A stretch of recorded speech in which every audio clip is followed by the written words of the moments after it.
நான் ரெட் ஜெயண்ட்டை பற்றி எனக்குள்ள ஒரே ஒரு வருத்தமே, நான் பல முறை பல பேட்டிகளில் பதிவு பண்ணியிருக்கேன். அவங்க எல்லாமே நிர்வாகம் நல்லா இருக்கு, எல்லாமே சரியாகவே பண்ணுறாங்க. இந்த டேர்ம்ஸில் மட்டும் எங்களுக்கு ஒரு 5% எங்கள்கிட்ட குறைச்சி வாங்கிட்டாங்கன்னா, நாங்கள் மிக அதிர்ஷ்டசாலிகள். மிக எங்களுக்கு அதிகமான லாபம் கிடைக்கும். இல்ல அவங்க மேல ஒரு ஒரு பெரிய ஒரு விமர்சனமாவே வச்சுக்கிட்டு இருக்காங்க. அவங்க அந்த நிறுவனத்து மேல. அத என்ன? அதிகமா தியேட்டர்கள பூரா லாக் பண்ணி வைக்கிறாங்க அப்படிங்கிற மாரியான ஒரு சார், அது நான் பலமுறை சொல்லியிருக்கேன் சார். யாராலையும் தியேட்டர்களை லாக் பண்ணி வைக்கவே முடியாது.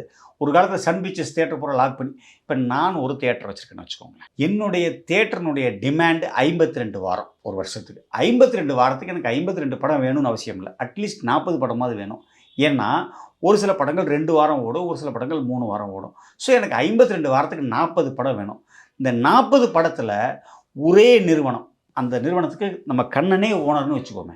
நீங்களே எனக்கு ஒரு 25 படம் தர்றீங்க. நான் உங்கள சார்ந்து அட்ஜஸ்ட் பண்ணி, சார் நமக்கு ஏதாவது அடுத்த வாரம் இருக்கா? நானே உங்கள கூப்பிட்டு கேட்பேன். சார் உங்களுக்கு அடுத்த வாரம் இருக்கா? அப்படின்னு கேட்பேன்.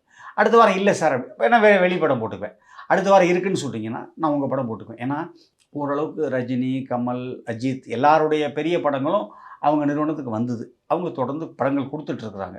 அந்த ஒரு 5% 10% தான் எங்களுடைய வருத்தம். என்னுடைய வருத்தமே ஒழிய, மற்றபடி வேறு எந்த விதத்திலயும் அவங்க ஒரு ப்ரெஷர் பண்ணுறதாவோ, நான் எதையுமே நான் ஒரு அதாவது அங்கங்கே லோக்கலில் 1, 2 சின்ன சின்ன இஷ்யூஸ் இருக்கும் சார். அது ஒரு பர்ட்டிகுலர் தியேட்டர்காரங்களுக்கும் அந்த விநியோகஸ்தருக்கும் உள்ளமான பிரச்சனையாக இருக்கும். அது பொது பிரச்சனையாக நம்ம கருத முடியாது.